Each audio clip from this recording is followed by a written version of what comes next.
have a professional video team and had done a lot of photography work on that as well. And so they've created a video, and it's on LinkedIn. So if anybody would like to see that, that's where it's at.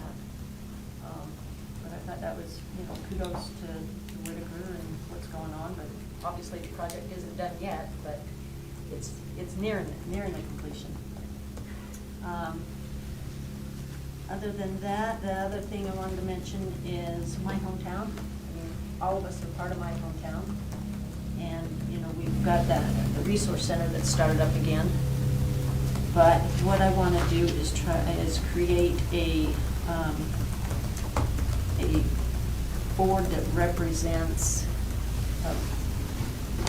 different denominations as well as businesses that I think would help this program. So when we get into maybe some of the service projects, we've got some experts there, and also some additional hands that could, you know, really kind of make this program a cohesive program and work for us, because I mean, you all know our intent really is to kind of just make this a, you know, a great place to be and for neighbors to help one another. So I'm going to have a meeting next week on the 21st, 6 p.m. So you guys are welcome to come. We'll have it here at the city. I'm not sure exactly where yet. I think it's going to be in the chambers or downstairs. But anyway, that's my updates. So does anybody else have any updates? I have a couple. Okay. Surprise. So CTC, we have some new leadership for the incoming year, which we're excited about. We have Jess Brewer. She is a part of our CTC because she lives in Layton, but she also works for the school district and does a lot with the North Davis CTC. So we get kind of a breadth of experience and wealth of knowledge there. And then Melissa Coates, who also lives here in Layton and has been working with our CTC for the past 3 years. She's going to be the vice chair. I'm still on the executive team advisory, but those are the new leadership roles. And so, yeah, we're excited about how things are going. We've got some news coming up later, so we'll talk about that. And then I went to LPC on last Monday, well, this Monday, I guess it was. Drake and other Clint, they were on the call. I went in person. There are quite a few things that we need to just do some research on and be aware of. Everything is taxes related, which I think we've already talked about that a little bit. But there are a lot of bills coming out about taxes, and so we do have some calls to action. I left my notes at home on that, but I'll send some emails out to our finance folks, and I CC you, Alex, on them, that they want us to kind of check on things and how they might affect the city if any of these bills make it outside of their committee. And so, yeah, Clint's going to hear more about it next week when they have their board meeting. So if there are any updates, they'll give us those later. But lots of interesting things to be excited about this session, which starts on the 20th, I think it is. Oh, that reminds me too, we've got our youth day on the hill. Yeah, so we need to let Angela know, if you haven't already, who's going, so we can make sure we can plan accordingly. I can tell you that we've got 16 youth going. Yeah, We've they got, were. oh, sorry, Dave. I was just going to say ahead. that they've got 15. 15 now? One had a problem, but I told them they could, when Mr. Adams approaches them, they can call him Stewie. Oh, Dave. And if he has a problem, you just tell him, Dave, that's fine. But yeah, they're pretty excited. Another thing that they all have jobs in, one's the mayor, one's the pro tem, you know, that kind of thing.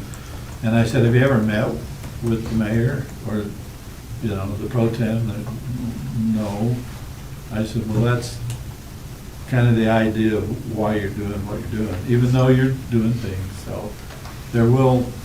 I'm trying to set up a time, Okay, and I'll let them set it up. right. But I'll that's- just kind of push them. That way, the city manager can, they know what you do. Okay, And so, that's good, anyway, so that's coming. good. Do you need more, do they need more adult help for the morning session, since there's that many going? No, they were fine. I asked them, do you need, and they says, no, we're fine. So I don't know what that meant. She's new, so she may find out she doesn't.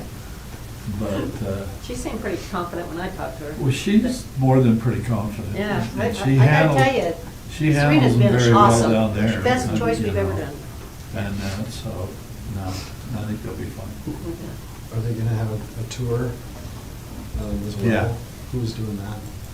Which? Stewie. Oh, is he? Just Yeah, that's why, I told them that you don't very often get somebody like Stewart to, and I said, so you'll really want to make sure you're there for that.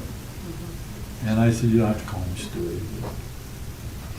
That goes back a long ways. I kind of want to go and see if anybody does.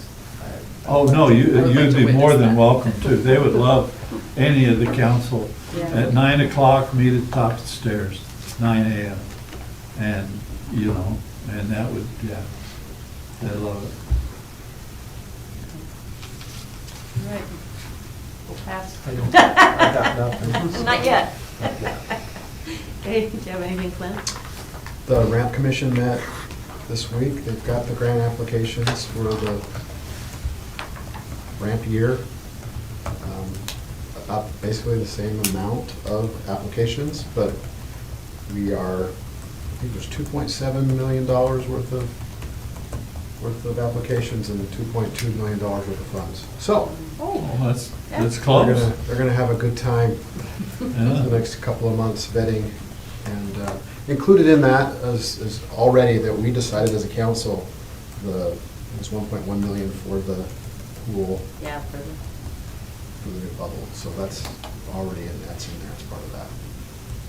So, okay, yeah, it'll be a fun yeah, time to they're have gonna. there. And we're hoping we're working on a couple of new commissioners. Correct, yeah, yeah. And we got the applications, and just so you guys know, we actually went through and did one round of interviews just to kind of see, but honestly, we need to do, this is where now I need everybody's buy-in, or have you guys weigh in on what you want to do here. Because, I mean, there's, what was it, 3 openings on ramp, ramp, and 2 on Parks and Rec, one that's an alternate, so, good applicants. And this is where I might as well ask you guys, I know you had mentioned earlier, you kind of wanted to kind of review everything, so, I'll ask you, is that on the, if we do, you're still in that mindset, then I'd like to kind of tackle it right away so we can, because that can help with the selection process as well. But the key thing is availability to discuss that. So is that, are you guys wanting to sit down and go through the bylaws and pick up, just because it's been 10 years, but even though they've been updating them and kind Yeah. of adjusting as we go, that was the question I know you had earlier. I think we should. So the mayor had a listening session, Okay. not obviously not this last meeting, but the meeting before.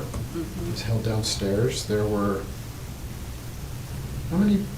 10? I don't know. No, there was, I counted, there Different was groups, 27. but Oh, The different groups. Yeah. yeah. We had a bunch. Yeah, it was good representation of all the groups. Chatted for a couple hours. Uh-huh. There were some good ideas. The mayor took lots of notes, as did the staff, of questions and their suggestions and such, so Yeah. you got, So, that we might was- have to have a like a Special. separate That's, session. that's why I'm, Yeah. that's why I'm bringing it up, because realistically, you guys. But that's not for right now though, because it's, Right. but soon. Yeah. But yeah, the sooner the better, because like I said, if, you know, not that it would, but it could play into how we want to select or who, you know, Because they need those commissioners quick. they do. Yeah. Because Yeah. it's high time. So I guess knowing that, let me ask this question. Because, oh, and I should acknowledge, please put it in the notes that Zach is here, he's remote. So I didn't want to not acknowledge him, but do you want me to just, do you want me to share the applicants at this point, and then you guys weigh in on, I mean, I can tell you what my opinion is, but, you know, for the commission now, and then we set our meeting? Or otherwise, if not, then I'm saying we need to meet like pronto next week, and let's sit down and kind of go through things, and then get our selection done within the following week or two. So you've already evaluated? I've done the first round, yes, yeah. And we actually had, you know, some other folks in there, but not council representation. And that's what I'm saying, we really do need council representation. But you are asking for two separate things though. Yeah, I'm asking Yeah. for two different things here, so that's why I'm kind of bringing that up. Is there bearing, do you think that there needs to be bearing on how the process changes? Is that gonna make a difference in who would be selected to be on the commission? Based upon the feedback we got, not necessarily, but I know that you've had some conversations, so that's why I'm like going, okay, I want to be respectful of that too, and do you feel like that needs to change or not? I mean, And would that be a part of this year's round? I Well, mean, that's the No. thing, if it's not gonna necessarily affect It- what we're doing right now, then I don't think that those two have to be done together. And if we need commissioners now, I would say We do. let's get the commissioners Get 'em now. done. Yeah. And then we can review just make sure that all of the bylaws and all the things are tightened up the way that we feel they should be. Okay. But I wouldn't hold off on moving forward on commissioners for that necessarily. well, like I said, there was good candidates that would be good on either commission, quite honestly. And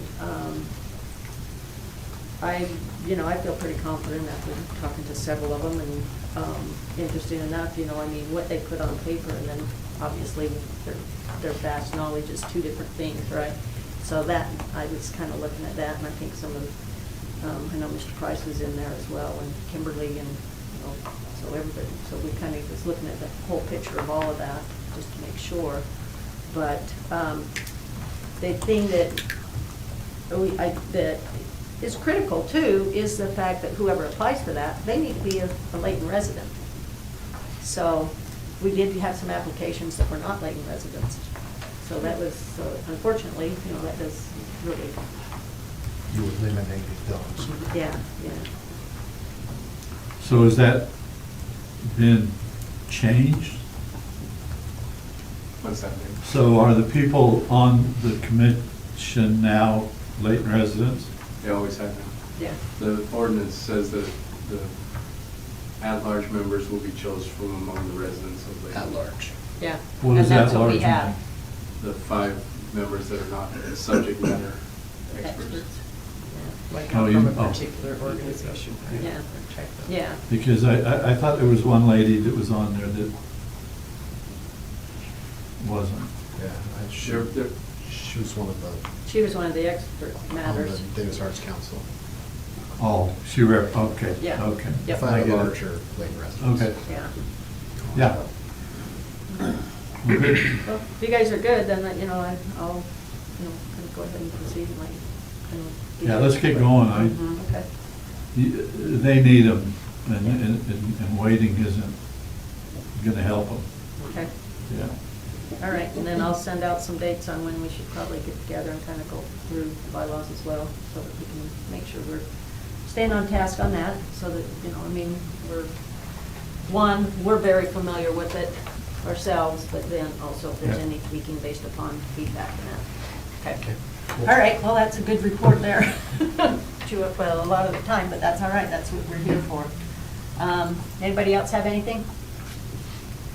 Okay, if not, let's go ahead and go on then to item number 3, which is the Davis County Health Department presentation. So we have with us Isa Perry, who's going to give us a, I guess, a educational moment, right? Yeah, thank you, Mayor Petro. Thanks for the opportunity to be here. Yeah, I'm Isa Perry, Davis County Health Department, and just wanted to share with you some information about Davis Links. We've been working, we're going to just kind of go over the one-pager because it's the quickest way to give you the, let's see, can I, next? Need one booklet. This one? Oh, there we go. Okay, thank you. Or Zach, sorry. Does everybody have one? Yes. Yeah. Okay. So Davis Links connects everyone in Davis County to essential resources and services, helping close the gap between needs and available support. So this is a source for all of our trusted resources in Davis County. There's over 2,000 programs and services in the directory on the platform. Many of those are free and low cost, and they're for all stages of life. This is a platform that's very broad in scope. So it's for basic needs, mental health, family support, outdoor opportunities, but it's also providers. So not everything has to be free or low cost. If it's a resource that supports well-being, it can be in there, should be in there. It's free to use, there's no account required, it's private searches, and it's available in more than 130 languages. And this Davis Links is, part of it's a resource directory, but it's really a network of how we connect all of the systems and how we just have one brand and one name to get everybody to where they need to go. So it's really easy to search. You search by keyword, zip code. I'll maybe demo that for you in just a quick second. You can filter. There's so many filters for people's individual characteristics or the services they're looking for. So our vision is a community where everyone is connected, supported, and empowered to achieve well-being through a trusted network of care. If you guys want to, you can scan that QR code and go to the site. I'd love to have you do it on your phone so you can kind of see what I'm talking about. Let's see. Oops.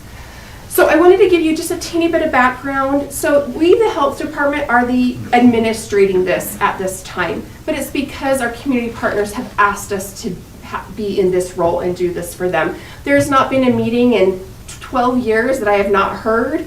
How can we get resources in one place? How do we know what's available? We need to know where to go. So this has been a 10-year process to get to this point. The Davis County Human Services Cabinet is serving as our advisory board, and Davis for Health is the Community Health Improvement Collaborative that I lead. And this is the community strategic plan. This is what they want. And in our community health improvement plan, our strategic plan for the county, based on resident input and all of our stakeholder input, they want improved access to resources and services. So Davis Links is the brand. It's our community connector network. It's our resource connection brand for Davis County. And you can see these different components. It's a resource directory. The directory is powered by Find Help. That's a national social care platform. And it's free. If you went to findhelp.org, you'd see it. And there's lots of free or low-cost programs there. But Davis Links is our white label. It's our local brand, and it allows us to put whatever we want in it, not just the narrow scope that most of these directories include. You can see all the service categories that are there. Sorry, that's a little small. Basic needs, health and wellness, financial stability, education and youth, family and relationships, justice and legal, community and enrichment, and crisis and emergency. I mean, those are just kind of high summaries of all the resources that are in there. So this is an example of one of our TV monitor images that we're putting up wherever people have TV monitor images for the public. It's your go-to source for trusted resources. It's a place to find, connect, and get that support. So davislinks.org, I'm going to, yes, we're going to go out and we're going to look at this website. Is this the right one? Okay. So just wanted to show you, if you guys are on your phone, have you tested it? Did you search for it? What did you search for, Joy?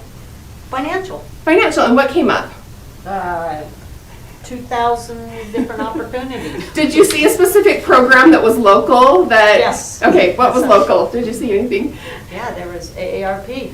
I'm Okay. speaking for all of our seniors here. Awesome, nice. Not in this room, Nice. but, in general.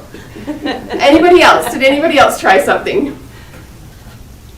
You can do food, you can do family, you can search, you can actually use Layton as your keyword and then see what comes up that has the name Layton in it. And so that's a way.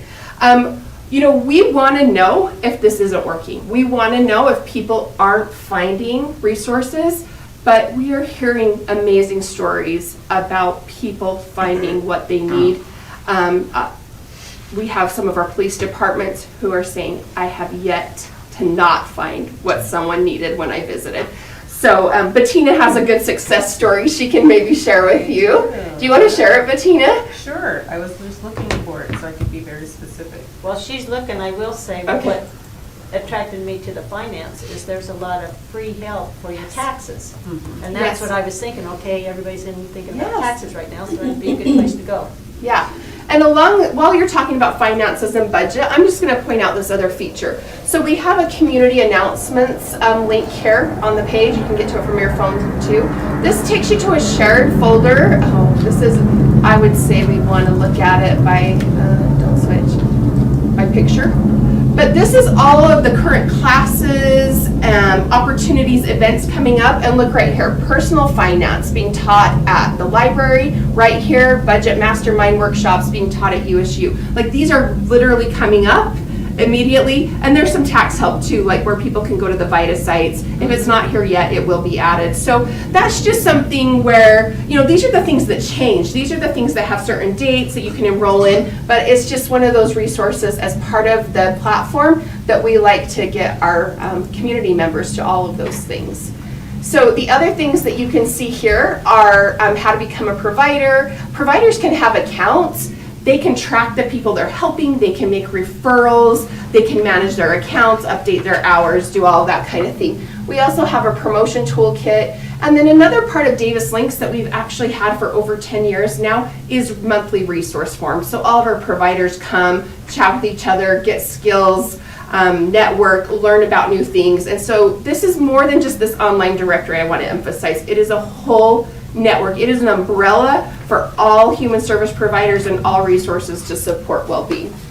Bettina, you want to tell your success story? Sure. So on January 3rd, one of my friends texted me that she was in a Facebook group, and there was a woman, an older woman, who put a message in that group. She was widowed and was lonely, couldn't drive and didn't have a car, and so they were wondering about services in the city or the county that she could connect her with. And I said, well, I didn't have anything specific, but I did tell her that Davis County had a really robust aging department. And I sent her the website, and I just said, oh, you can check out davislinks.org. There's, quite a few things there. And I sent her a couple of other links. And so just like an hour later, she sent me a message thanking me for connecting her to this information for her friend, and also that the woman didn't know that Davis County had bereavement services, and that was something that was really valuable to her. As she was looking for all of these other things, she happened upon that, and then she was able to connect to that resource. And that was, January 3rd was a Saturday, so this is a big deal for a lot of people in our area for any types of programs. So. Yeah.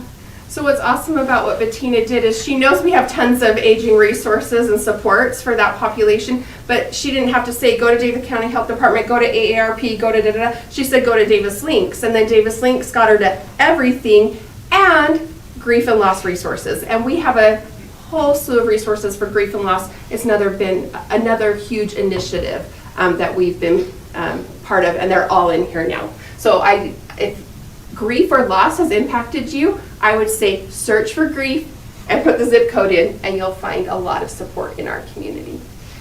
I did mention the provider site, so this is just the specific website where our Health and human service providers, our businesses, those type of people, even the city.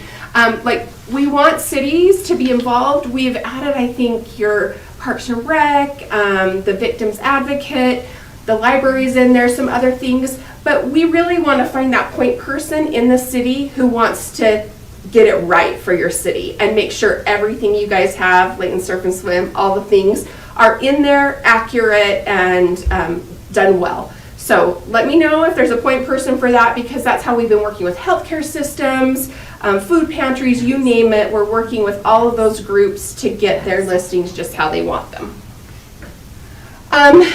I actually have just updated this today since I sent this, but in 2025 we had over 18,000 searches in Davis Links, and it actually didn't even launch for the public till August. But we spent a whole year working with providers so that we knew there would be thousands of resources and that they would be accurate before we set the public loose on going to the site. So between providers and the community, we're up to 18,000 services, or 18,000 searches. I did just check Layton's analytics as well, and you guys had over 7,000 searches for your zip codes already. Yeah, so we have really, really strong analytics on the back end of this, and if you're have an account as a provider, you can see how your programs are being accessed and shared and all of that, but we can get that data. We'd love to keep you updated on how that's going for your city. So I'm going to send around these business cards as well.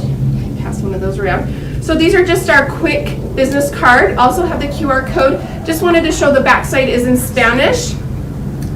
We have a direct URL to the Spanish site, and all of our primary materials have been translated into Spanish as well. So hopefully that's available for the groups that need them.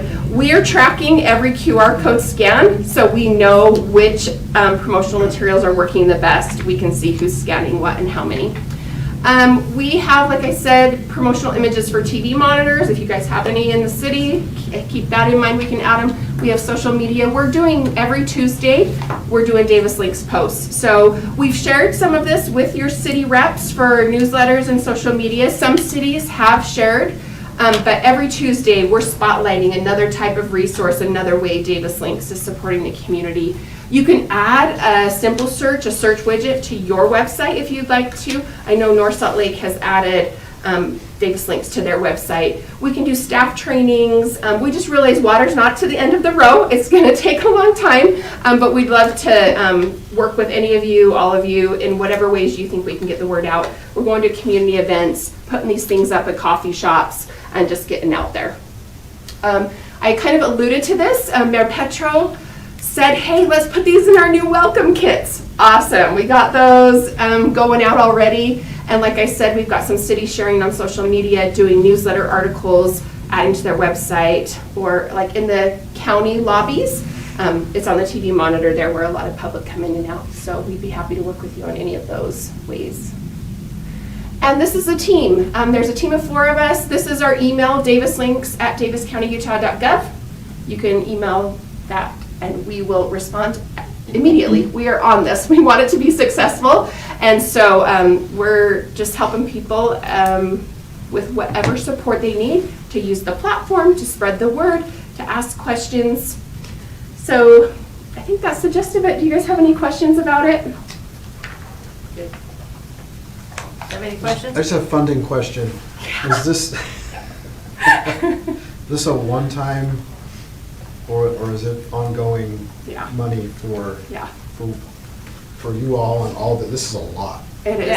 Yeah. It's a lot. It's such a good question, and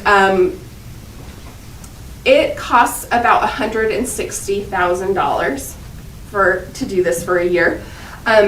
As we've been doing this the last 2 years, ramping it up, doing all the research, working with all the partners, we've had that magic COVID pot. One-time funding, it's long gone. And so we are at the cliff of not having funding. So, you asked, we're looking for sustainability. We're looking at sustainability routes. We've applied for grants from every healthcare system, and you will likely see me back asking about CDBG funding as well, because this is supporting every single social service organization in our county. And it feels like it's something that we can find a way to have our county help support. So yes, you asked a question, to the future. You'll see me on February 5th. That's what Morgan said anyways. Okay. Yeah. Any other questions? But we're going to carry some of that load too as the health department. Defined help subscription is like $32,000 a year. We can commit to pay that annual amount, but we need to continue to spread the word, market a little bit. We need a staff person, so you got all the things of it does require some funds to keep it going, but we want to prove that it's working. Yeah. Okay, so Yeah. I was just gonna say, could you confirm on the provider piece? So you all and staff have worked with providers for the last year or so, inputting information in here, but Yep. there's some information in here where providers have not yet claimed what Yes. their information is. I guess kind of like Google, right? Yeah. They want somebody to validate Yep. the information. And so when you mentioned the city, for example, and wanting somebody from the city to Yes. say, this is our stuff, this Yeah. is correct, but the same can be for any other resources Yes. that are in here, right? Yeah. Can I show them that really quick? Since you asked, I think it's a great question and we can do it quickly. Will you type Layton and then 84040 and search? And I'll give you a good example of what Bettina's talking about. They do have this quick verify that it's a human. Okay, so we search Layton. See, let's see. I thought this would be really quick. Let's see, where is it? Maybe it's going to be around. There's a lot of things in Layton City Trails. Okay. So if this were claimed, there would be a checkbox right here. So see that checkbox? That means Ava Counseling in Layton has claimed their program. They're managing it. It tells you when they updated it last. It tells you all their details. It tags it with all the appropriate things, see more information. There's lots of ways to share this. There's many, many amazing features of this platform. And so the idea is that the ones in here that are run by Layton City and whoever your point person is, we want them to claim it, get it right, and then that checkbox is there.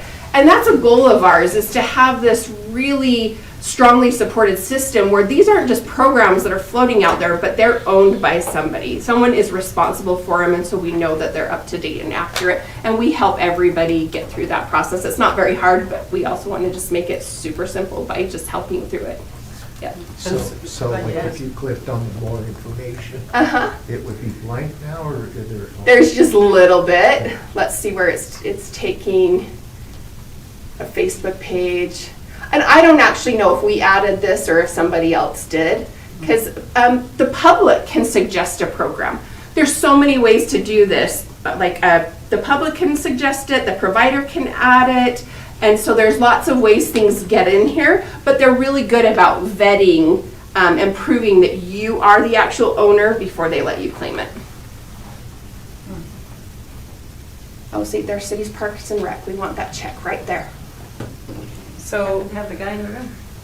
on, We'll talk after. We'll talk. Okay, that so sounds for good. Layton Cities, I think we would want to see, and you don't have to show us this, obviously, we can do it ourselves, Okay. but we would want to see all of the services that are attached to us, because there may not be like one person that we would want to be responsible for everything, right? Yep. Like if you have Parks and Rec on here, we've got Dave and his crew, but Victims Advocate Services, that would not be Dave and his crew, you know what I mean? Yeah. So Yep. I think that we'd have to see what is in there and be able to identify Yeah. who would be, what department would be wanting Yes. to look at that and verify it. Yeah, I mean, we have over 100 programs as the health department. I mean, when you have a large organization, Davis Behavioral Health has over 60, it takes some internal coordination to figure out who's going to do what, and we're happy to work through that, talk through that. Healthcare systems run into the same thing. But yeah, that's a big organization, and you can do it well because you have experts in all those areas. I'm glad you asked the question. Okay, well, I think we've spent enough time there, so thank you, Liza, we Thanks. appreciate it. That's really all right. Let's go ahead and go on to the next item here, which is our Davis Arts Council. So Madam Chair, Hello. Can Nancy we come up George. here with, whoever, I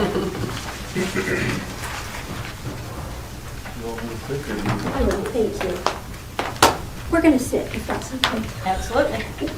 I am Nancy George. I am serving as the board chair for Davis Arts Council. This is Ross Marshall. He is the vice chair, and we're just tickled to be here.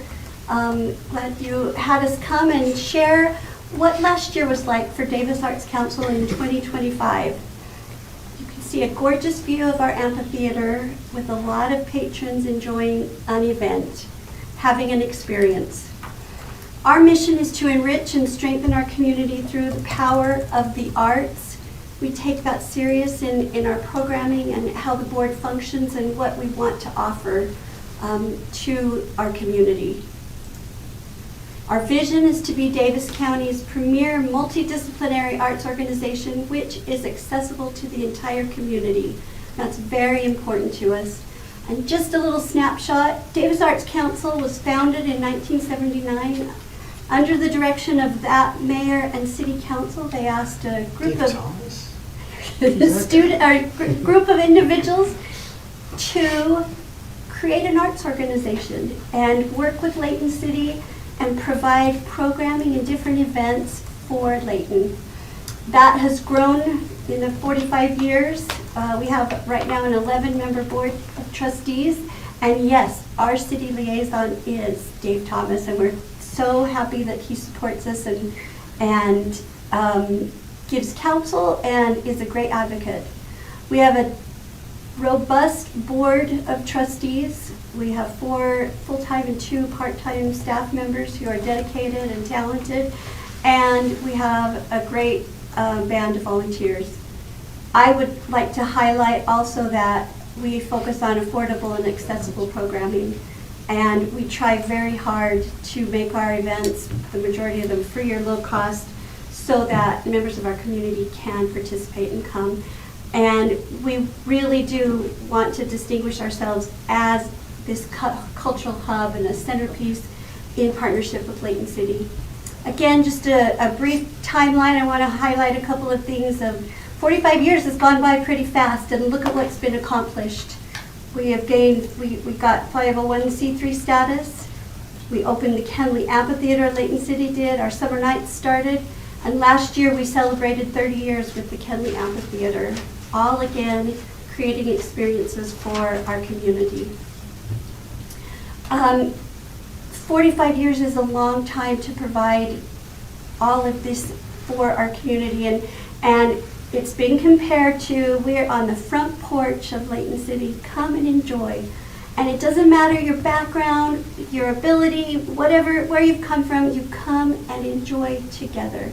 And that's the purpose of Davis Arts Council and the impact to our community. Very quickly, last year, 85% of our events were free to attend. 40,000 patrons participated in, and it maybe came to 10 events, but we touched 40,000 people throughout our community. You can't do that without volunteers participating and helping to put on these activities. So over 5,000 volunteer hours is a lot. We had 300 different artists come. We employ them, we're able to pay them, and these are maybe artists starting out and wanting a break, or to some seasoned, I'll touch on in a few minutes, but to have Casey and the Sunshine Band come, Mr. Casey, we've had run the gamut on who comes, and we're grateful for the opportunity.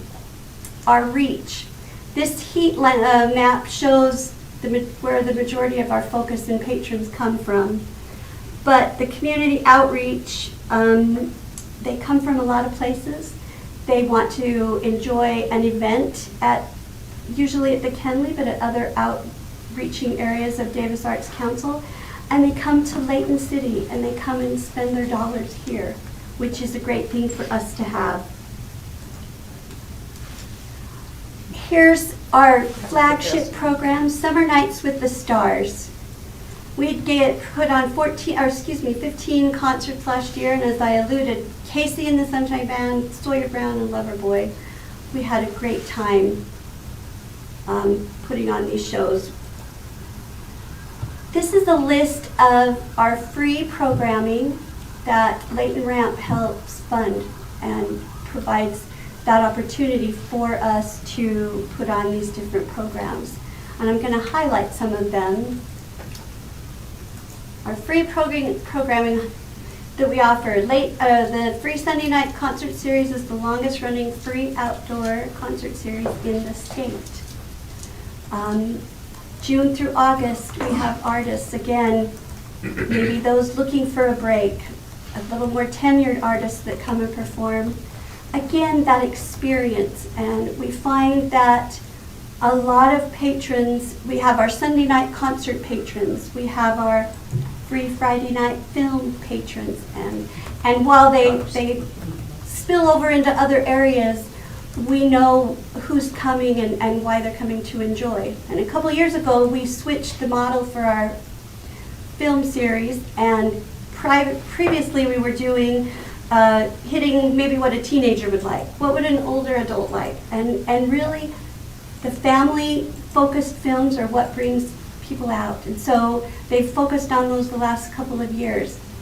Our big LED screen allows us to start earlier, so if you've had a small family waiting for 8 or 9 o'clock at night to go to the movies, doesn't work. We can start at 7 o'clock, and then the younger kids get to come and participate. You'll also see that increase, almost a 30% more patrons came this year in 2025 and 2024. So that model must be working because they're coming. Our small stage series currently takes place at the Abington Senior Living in Layton. This is available for non-residents and residents of the Abington. At some point, we would love to have our own small stage space, but right now, this is a perfect place where small groups and performing groups come and put on a program. Although it's not a part of last year, this year we've added storytelling. That happens on the second Friday of each month, and the third Friday of the month. And we're excited at the response, and next year we'll come and tell you just how it went. But storytelling is very big right now, and we're excited about having it. Our active pages, a storytelling event through Layton Park. These run in October and December. We offer accessible non-walking performances as well as an ASL interpretation session of active pages. Again, ensuring accessibility to all of our community. These are well received, and attendees receive a free book.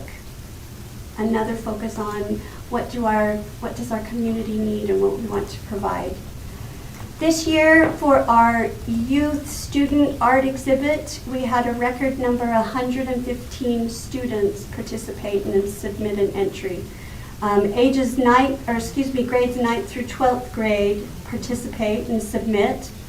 The cute gentleman on the right was our grand prize winner, and it is so fun to see these artists come and these students. Anyone who submits an art exhibit has it displayed for a period of time at Davis Conference Center.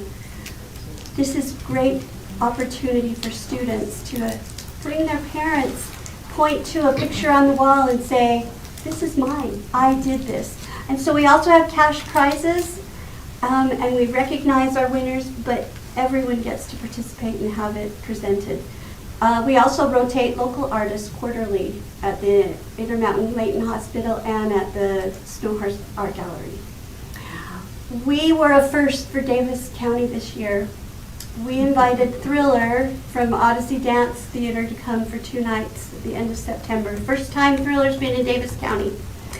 And we tapped in a whole new audience. Yep. I told our programming director after the first night, I didn't know anybody sitting next to me like I do at summer nights, because it was a whole new group. We had families, we had dance groups, we had individuals who told me, I go to this every year, but I go in Ogden or I go in Salt Lake.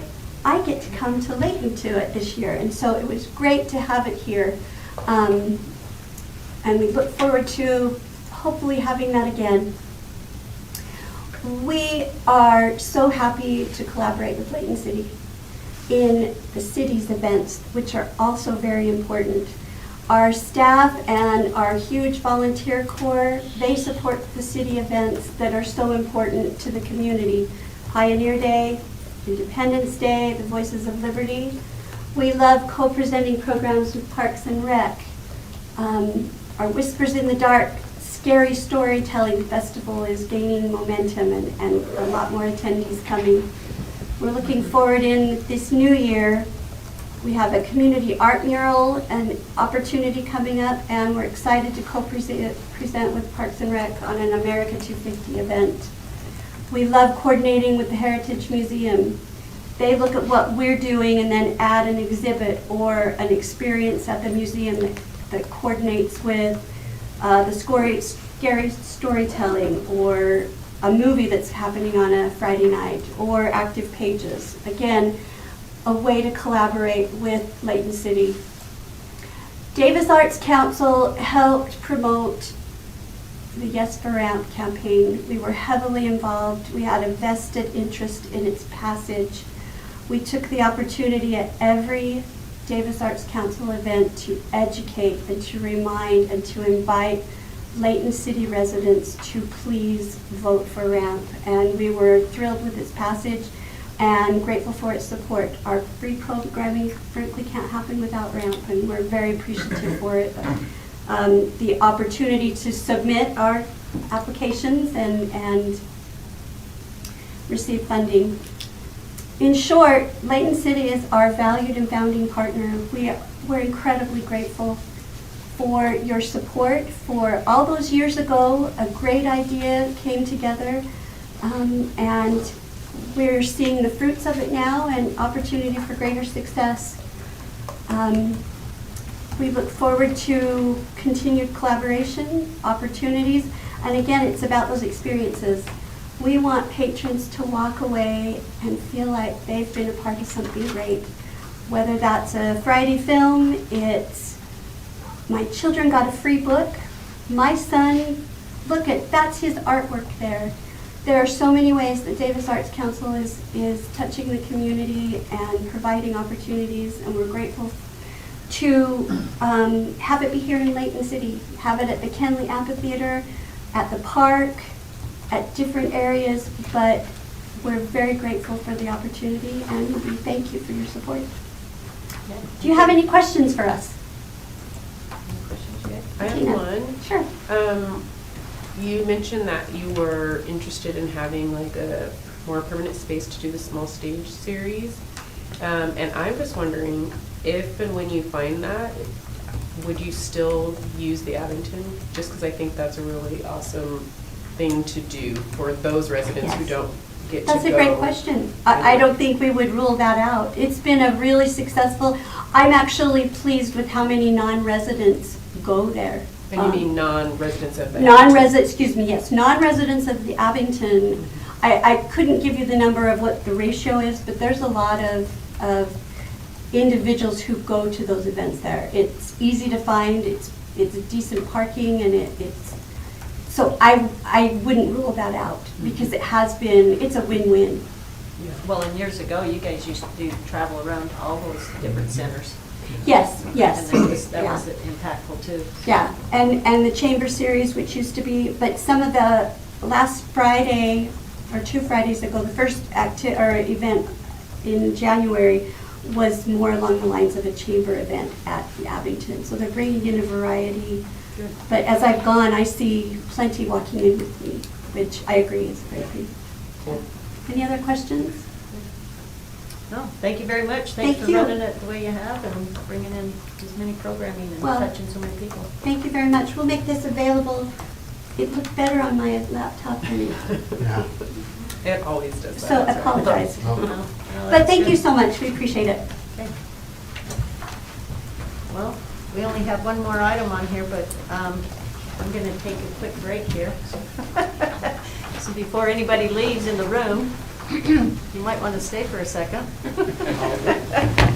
We actually have a birthday celebration, so it was Clint's birthday on the 3rd, Is that correct? Yep. And so what we like to do traditionally here is whoever's birthday it is, we want to acknowledge it, and then that person gets to decide what's their preference of a treat or item to share tonight. So Clint has chosen The Not- famous the famous, yes. peanut butter bar from Davis County School District. Yes. It's just a day Clint, Sunday night. Yeah, these are, I'm I gonna hand know. those to you so that you can share, and then we'll send the other ones around, 'cause, that way we can acknowledge his birthday and say thank you and happy birthday. You're very kind, thank you. Wait, we got some napkins. Hang on. Thanks, Deb. Yeah, I always forget about those. I'm just joking. Just. No. Yeah, here, Clint. Thank you. I was gonna say, they need some napkins back there. Thank you, sir. Thank you, happy birthday. I'm not taking one till Clint gets one. I don't like peanut butter, but I like it. Yeah, that'd be terrible if you didn't get them. You've got a whole plate. Yeah, we've got more back here. The There's health plenty. department says no. Look at that. You're done. You take it to go. She's gonna shut you down. Okay, thank you, you guys. Thank you. Yeah, thank you very much. So, very good. Get one? I wasn't, nobody was willing to take it. You gotta have honors first. Mike, did you get one? Take care of those two and go back to Mike to deal with it. Dave can have all the rest. All the rest? Fun. Thanks for being born, Clint. Yeah. Yeah. Yeah. Happy Mom and Dad. birthday. Happy birthday. Yeah. Almost a tax Everybody deduction. else, did you guys Oh, all? man. Okay, I'm gonna grab one here then. If you wanna talk after, I can talk about AARP too. Okay. You can go to davislingetz.org. Yeah. Was it a milestone? Oh, I don't, every birthday's a milestone for me. No. Tell you, Okay. no one's listening. Except I'm for not sticking my foot in my mouth this time. I'll have yours, 75. Zach. Yeah. Thanks, You're Zach. missing out, Zach. Okay, let's go ahead and go on to item number 5, which is relocation of the water facilities or perpetual grant easement, so Department of Transportation. So, Steve, Perfect. go ahead and take Thank over. you for letting me be here, Mayor and Council. Tonight on the agenda for the regular meeting is the Resolution 2601. This stems from a long time ago, I guess now, 5 years plus. We were working on UDOT, US 89 project, and signed some agreements that as the utilities were relocated along that corridor, that the Bureau of Reclamation lines would have easements established. So UDOT is still, I know the road has been open for years now, but UDOT is still cleaning up all the property and all of the other things that are going on. So this is kind of a remnant of that, but there's 3 easements that we need to grant, approve and grant to UDOT, which in turn they will transfer to the United States of America or the Bureau of Reclamation. So there's a small easement that crosses the road here at Marvin's Way, Dreams End, and then it continues to the north along this right-of-way here. And so that's the associated address that's on each one of those easements there. Again, it's a secondary water line. Weber Basin operates that water line, but it's owned by the Bureau of Reclamation. And then this 1985 Valley View Drive is on the east side. There is a little asphalt pathway, walkway there that I don't know that it gets much use anymore now that the highway is built, but we have some utilities along that corridor as well, but there is a secondary water line in there.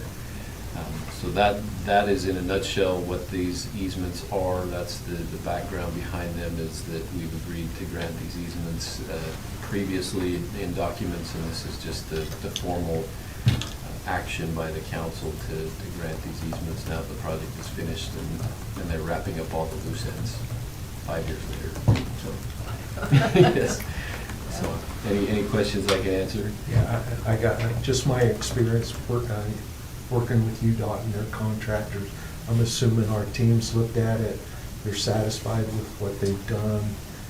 Everything's complete to our satisfaction. Yeah, correct? yeah, the engineering division reviewed all the easements, all the legal descriptions. Clint's team reviewed all of the documents for the legal part of that, and so, yeah, everything is right the way we would typically accept them, and so that's the process that we follow.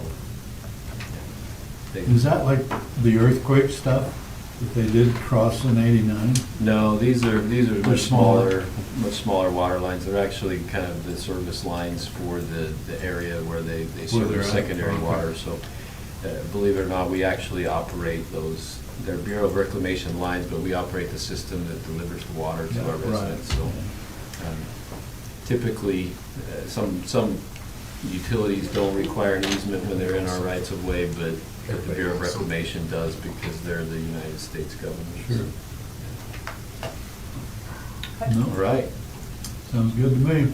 Yeah, thank you. yeah, thank you very much. That was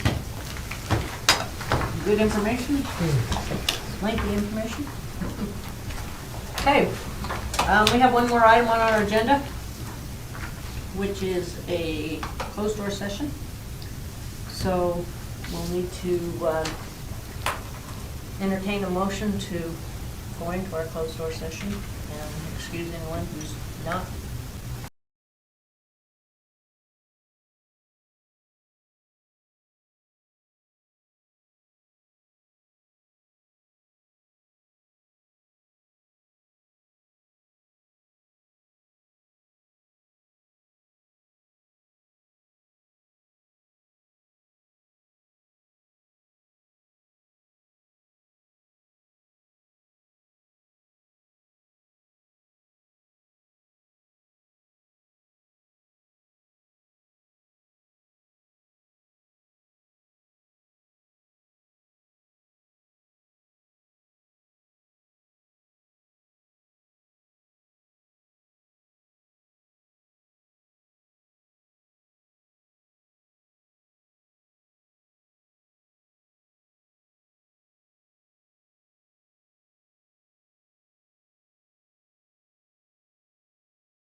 everyone out to our Layton City Council meeting this evening. It's January 15th and we'll be starting. I want to acknowledge the fact that we do have a full quorum here. We've got everyone here up on the dais. However, we do have Councilmember Zach Bloxam that is online as well. And tonight we especially want to welcome our newest member of our Layton City Council, Mr. Mike Klendrianis. He's here to my left. You're right. So anyway, welcome, Mike. We're glad to have you part of the team here. In addition to that, I have Ian Scatty with me, who is from our youth council. So Ian, in a minute, I'm going to have you report to us as well. But before we do that, I want everyone to know that typically and every time, and I'm very honored to say that we like to start all of our meetings here with a prayer and a pledge, and we take turns in conducting that on a monthly basis. So tonight, I'm going to turn the time over to Councilmember Clint Morris for those ceremonial. Thank you, Madam Mayor. I will offer an invocation, and then afterwards, if I invite everyone to join me in the stand and join me in the Pledge of Allegiance. Our Father in heaven, we are grateful this evening to be gathered as city officials and residents, elected officials of this great city of Layton.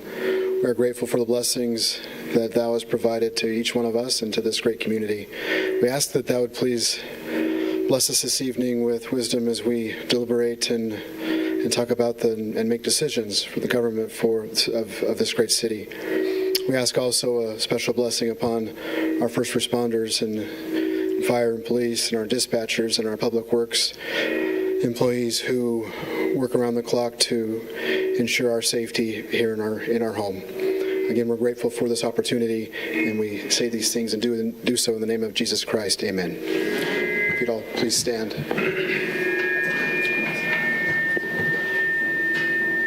I pledge allegiance to the flag of the United States of America and to the republic for which it stands, one nation, under God, indivisible, with liberty and justice for all.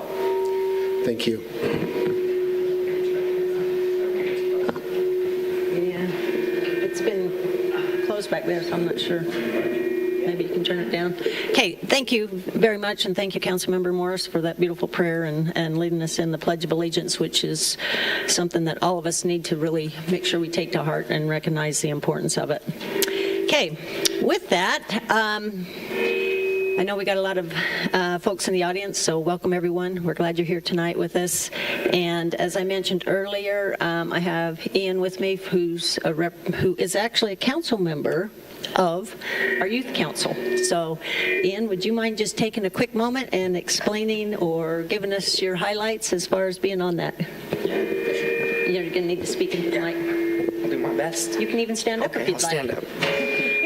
So I'm the youth mayor. One of the things I love most about Layton City Youth Council is that it just is like gives me more opportunities to serve our city. Like I'm about to graduate high school, and without this, I wouldn't have known anything about like how our city works, how the council works, and so being on the youth council gave me the opportunity to do that. So I'm super grateful for it. So yeah. Okay, thank you, Mayor. Thank I you. misspoke there. I apologize. Okay, so yeah, we're glad to have you up here, and what we'll try to do is we'll take turns with all the members who's on our youth council to be able to come up and join us at our meetings so they truly experience what it's like. I'd now like to go ahead and go on to any municipal announcements. So any of the council members who have any of those announcements, you're welcome to speak at this time.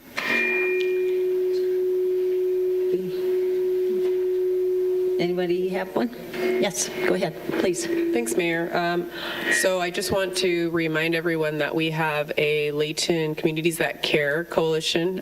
It's the beginning of the year, so if you're looking for volunteer opportunities, we have opportunities on the coalition, we have board opportunities, and the coalition is something that we use to help in suicide and drug and alcohol prevention in our youth here in the city. And so if you are interested interested, you can go to the Davis Behavioral Health website, or you can look for Layton Communities That Care on Facebook.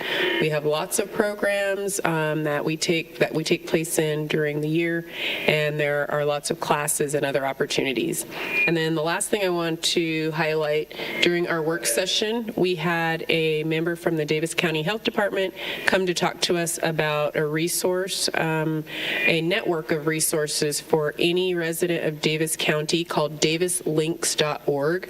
That's DAVISLINKS.org. And you can use this live resource now. It's kind of like 211, but it's online, and it has access to any and everything that you could want, whether it was job services or food, finances, bereavement, grief, loss, any of those types of services and more. So this is a new resource, and it's free, and it's for everyone in our county. So just wanted to share that with you all today.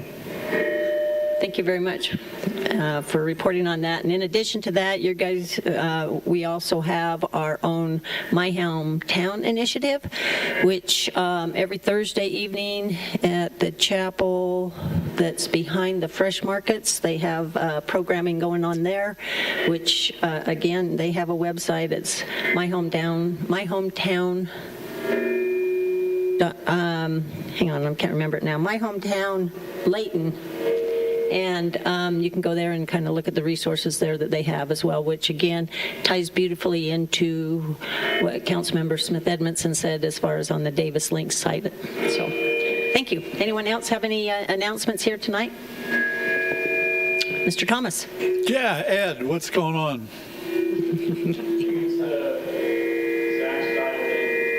Yeah. Just live with it? Is that what you're telling me? Yeah. Okay. So again, as I mentioned, we have council members Bloxham that is online, and so if you are hearing that reverb or that bounce back, that's what it's from. But in respect to having a full quorum, we're going to go ahead and keep it on, because that's what we need to do. Yep. How you doing, Noisy?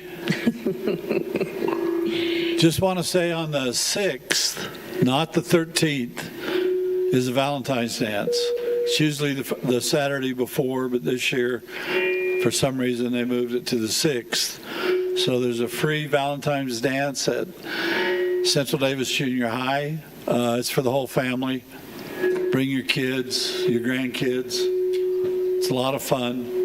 The music may not be up your alley because it's all 60s music. And some of you guys weren't around then. Some of you were. But anyway, so that's what's happening. Okay.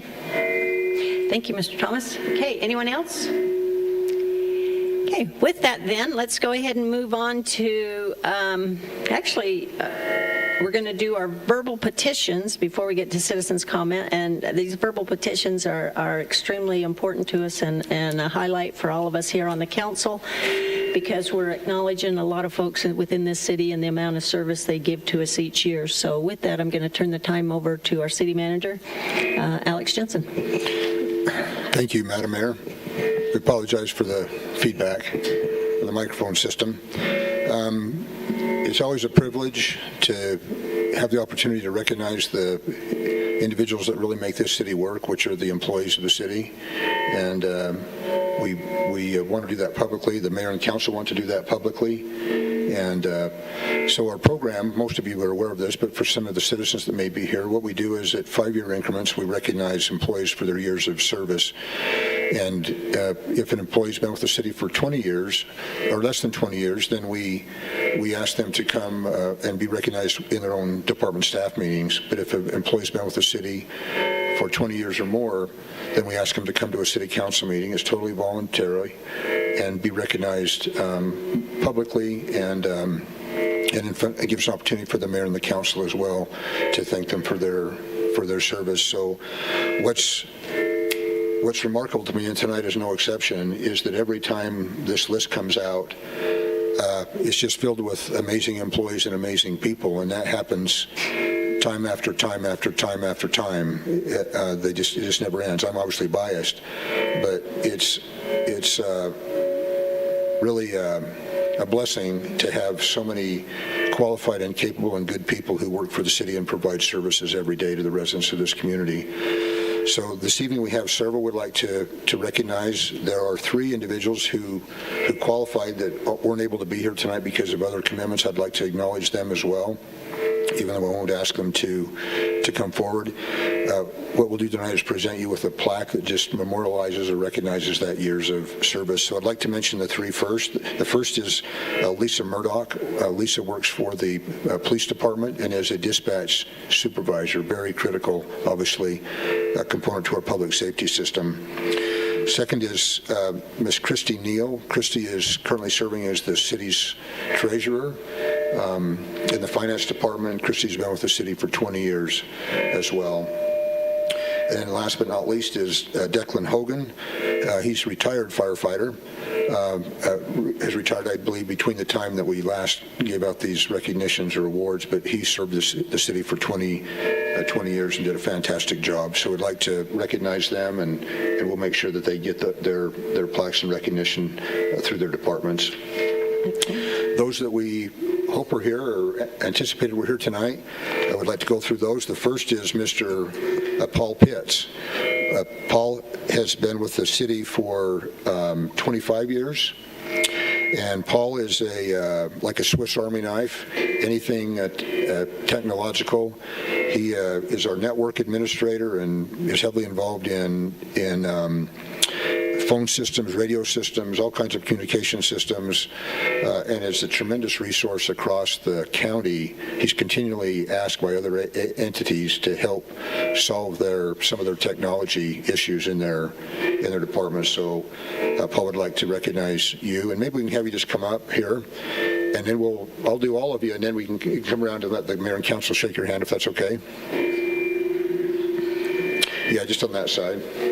I think he's going to have them all in then once. Yeah. He changed it. So I teased Paul all along. I don't want to make it too personal, but another thing you wouldn't know about Paul is when in his younger days, he was a professional desert racer, and very, very good one. Anybody that can go 100 miles an hour across the desert on a motorcycle is pretty brave. So Paul has a lot of skill sets. So thank you, Paul.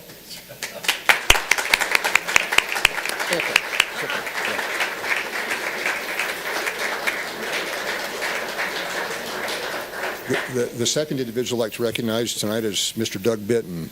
Doug has been with the city for 20 years and has been serving as the fire marshal for Layton City, and that is a very important position that interacts with the community and makes sure that the fire rules and regulations and ordinances are met in businesses and homes and so forth. And Doug has been a great blessing to the city as well. The next.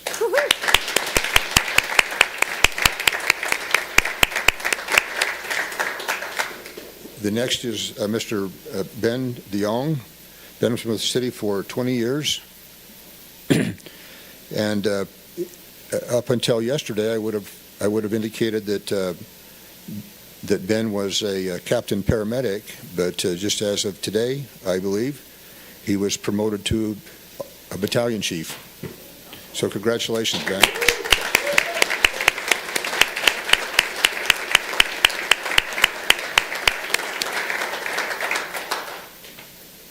Also from the fire department, Mr. Chris Miller.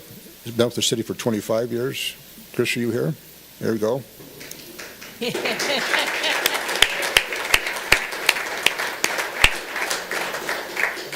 And Chris is a captain at Station 54, and he'll be acting, I assume because of the promotion, acting as the acting battalion chief in the meantime. So thank you, Chris.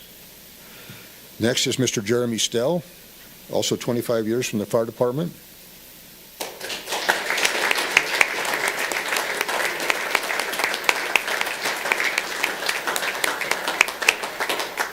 Jeremy was recently promoted through a position of Deputy Fire Chief of Operations. We've had a little bit of an adjustment in the structure and moved some positions around or and reclassified some positions and hopefully make the department more efficient. And Jeremy was the benefactor of that, and so congratulations, Jeremy. And then the last is Mr. Lance Beach, also of the fire department. This is fire department night.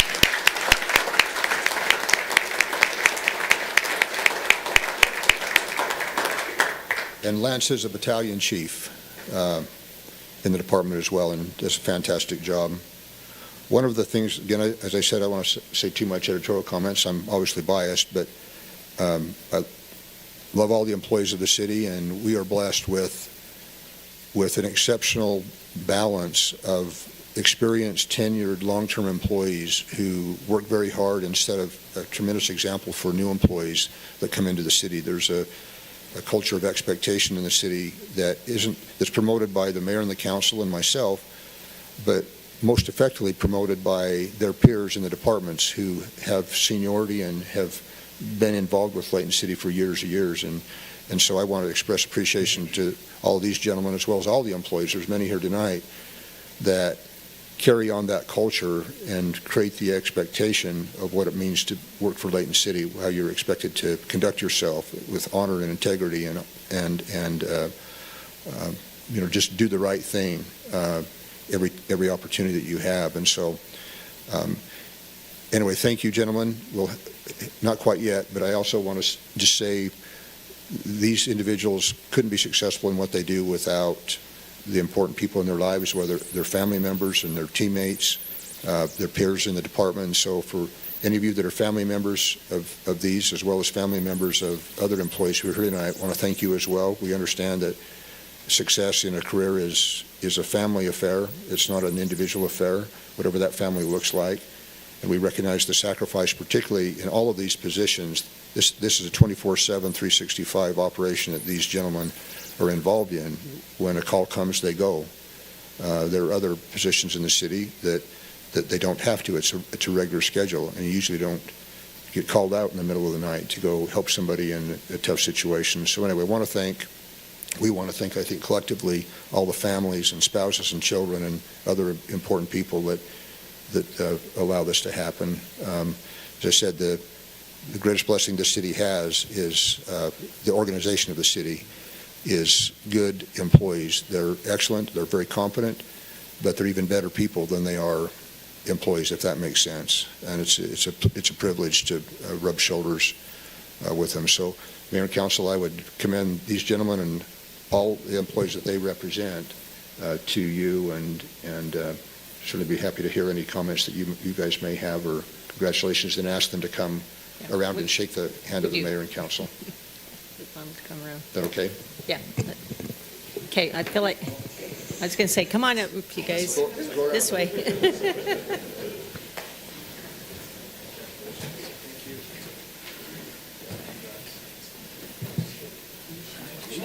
Back here. I'm going to direct you that way. Hey, don't slow down the line.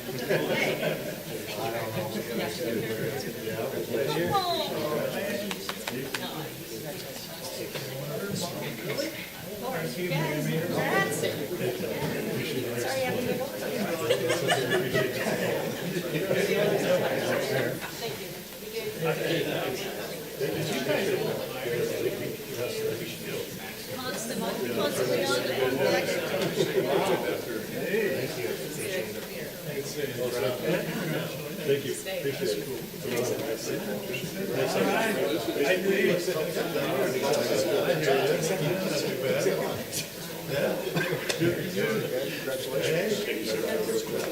Appreciate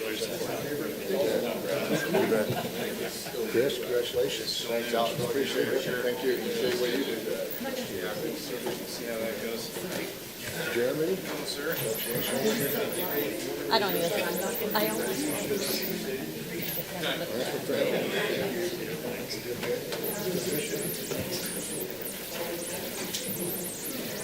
Oh, God. Yeah, it's okay.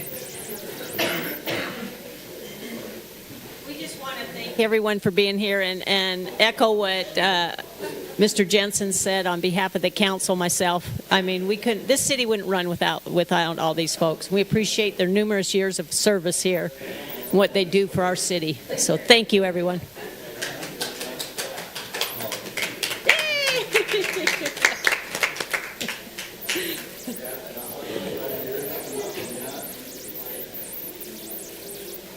That's okay. I think next time we'll do the one-ons. That would have been good. So, anyway, okay. As you can see, that's kind of that's a highlight of the city, and obviously for all of us here to be able to acknowledge these folks and what they do for us. So again, we appreciate that, and it's fun to do these verbal presentations of years of service here. So, I will now move on with our regular scheduled council meeting at this time, which brings it to the citizens' comment portion of our meeting. So anyone here who wishes to address this governing body, you're more than welcome to. We ask you to stand up to either one of the podiums. Make sure you state your name and what city you're from, and then go ahead and state your purpose for being here. But please understand that there will not be a dialogue back and forth. You can certainly ask your questions, and we'll do our best to have the staff answer them for us, or we will look into whatever it is that you need us to take care of. So with that, I'll now turn it over to you. The time is yours. Just leave it up there. You can hear me? Pull it down. I just wanted to come and introduce myself. I am one of the newest businesses here in Layton City. We opened on October 15th, where Nettles Bernina used to be. Our store is called Treasured Again, Vintage, Antique, and Unique, and we are so excited to be back in Layton. We started out in Layton 4 years ago and outgrew our spot. We were inside MPS, and the mayor came and did a mayor spotlight, and I hope we can do that again. So we outgrew that in a year. We had 2 locations there, and where the Red Hangers dry cleaners used to be, and we consolidated those 2, and I've been in Kaysville for 3 years. But we've always been looking for a spot to come open that we could return to Layton. I'm from Layton. We've lived here for 30 years. So we found that spot. It opened up in August, and we jumped on it and opened October 15th.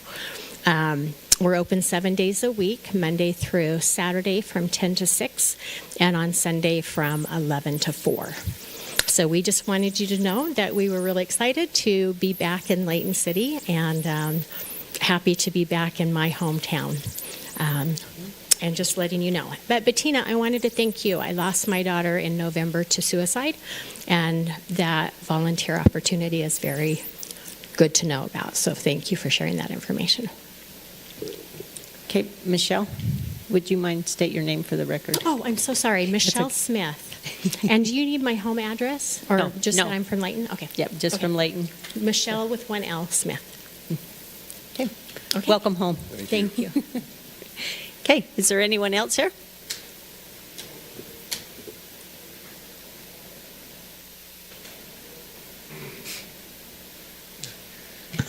Al Bingham here with Layton. I talked to Dave about this beforehand, and I appreciate this.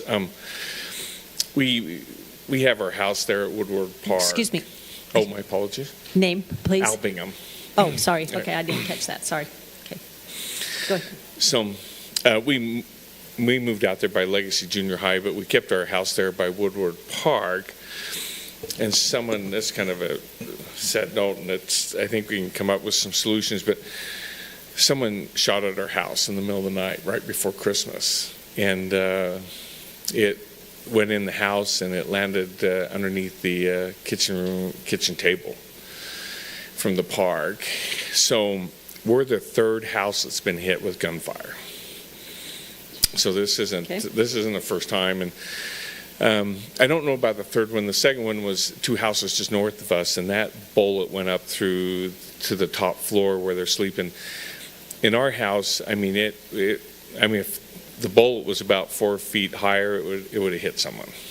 That's a concern there. And so I was talking to Dave, and I said maybe we need to look at some cameras out there. When that park was built, we lived there, and we always tried to protect it. We always, when something was going on with police, we'd call them out. But and I told our renters are great, and they said, if something happens, just let this park is really good. And I feel bad for this family because they have small kids and have someone shoot at them, when they're there. It's just, think about it. Someone shoot at your house when you're there is not a good feeling. And so, talking to Dave, I think, maybe if more police presence during the night, something like that, maybe some, and we talked about cameras or something like that. I think if you have cameras there, it would definitely help there. I know there was drugs there about 10, 12 years ago, but I know that, that you guys have come in and, really helped out and cleaned that out, with the restrooms and things like that. But this is what's going on. So I just want to give you a heads up what's happening there. I appreciate Dave. We've gone back a long ways and just see what we can do there. So thank you. Sorry to hear this, but thank you for bringing it forward. Okay, is there anyone else?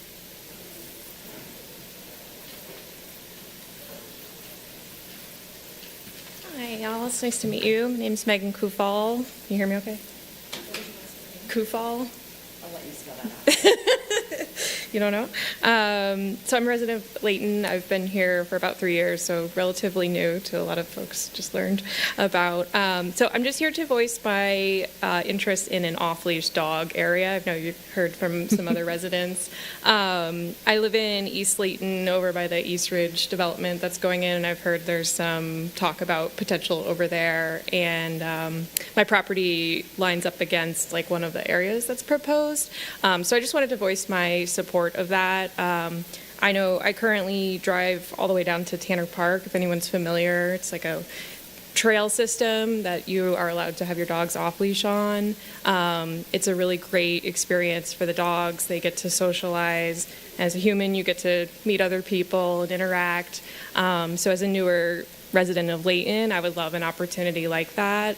I foster dogs a lot, so there's another avenue for me that would be great for getting exposure, meeting people in the community, of course. And since I know I'm not the only one that drives that far to get to such a park, so I think it could be really good for Layton to bring in some business, right? Some more folks would come here. I know from Davis County in general, right? Our closest dog park's pretty far, and those that are generally pretty just fenced in areas. And I think the trail system is really just an amazing thing because it is a lot less intense on the dogs. You can continue to walk, of course, and so I've seen a lot fewer altercations. I know that can be something that folks are concerned about. I think the other thing that has been on my mind is seeing all the development happening in Layton. I would love to see some more green space protected, right? We're losing some of that space where you could enjoy just some nature. And so I think it would be great to have some more protection there for us citizens. And then again, I just really want to touch on the community piece. I think that would be such a great place for residents to meet their neighbors, right? It's kind of challenging to do that today. So thank you for your consideration. Yeah, thank you. We appreciate your comments, sir. Oh, spell it, yeah. Okay, is there anyone else who wishes to comment here? Okay, seeing that there's none, I'll go ahead and move off our citizens' comment portion of our meeting and go ahead and go on to our consent items. I will say item. Tonight we have one item on the agenda, and Mr. Steve Jackson is going to present this information for us.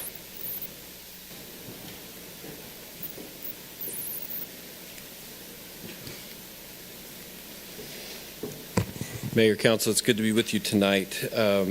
For your consideration is Resolution 2601, which is to approve and grant perpetual easements to the Utah Department of Transportation for the relocation of water facilities as part of the US 89 project. Back in the early 2020s, when the US 89 project was being constructed and designed, there was a lot of utility relocations that had to happen along that corridor. A lot of the time we commented it was a utility relocation project disguised as a freeway. But as part of that, we agreed as a city with UDOT that as the relocations occurred that there would be some easements with the Bureau of Reclamation that needed to be established after the project was finished. This is the kind of culmination of that with the project right-of-way group is finishing up the loose ends here. So there are 3 easements that contain secondary water lines for the Bureau of Reclamation. So 2130 North, 2900 East, and then also Marvin's Way, Dreams End, and then on the other side, the east side of the highway, there is 1985 Valley View Drive. All of those easements are housing a relocated secondary water line, and so as part of the completion of the project, UDOT has requested that the city grant those easements to them so they can in turn then transfer those to the United States of America for the Bureau of Reclamation's use. City staff, engineering staff has reviewed all of the easements to make sure that the legal descriptions are correct and that everything is in order. And so staff is recommending that the council adopt Resolution 2601 and approve and grant perpetual easements to the Utah Department of Transportation for the relocation of water facilities as part of the construction project identified as US 89, Farmington to I-84 in Davis and Weber counties, and authorize the mayor to sign the necessary documents. Are there any questions that I can answer for anybody? Council, go ahead. Thank you. I do have one question I didn't really think about in the work meeting. So you mentioned back then that the city uses these pipes already, that we're already kind of managing the water that goes through these pipes. Is that correct? So we operate the secondary water system for Weber Basin, and Weber Basin is oversees all of the pipes that the Bureau of Reclamation owns in this area. So yes, we essentially are operating the system that the pipes are delivering the water through, but Weber Basin and the Bureau are the owners of the pipe. And so the transfer of this easement to UDOT so that they can transfer it to the United States of America. Bureau of Reclamation or whatever, but we would still be operating the water through. Yes. So no real change is taking place in the services that we currently provide. This is just a paper. Yeah, it just establishes an easement over these pipes to make sure they're protected in the future, and that the United States of America has the same easement rights that they had prior to the project. Okay, thanks. Yep. Any other questions? Thank you. Okay, thank you very much. We appreciate the presentation. Council, as I mentioned, we only had the one item tonight on our consent item, so I'll bring it back to you for action.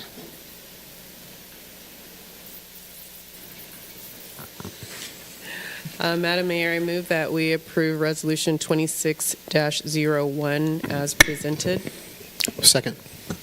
It's been moved in second that we adopt the Utah Department of Transportation relocation of the water facilities. So all in favor, please say aye. Aye.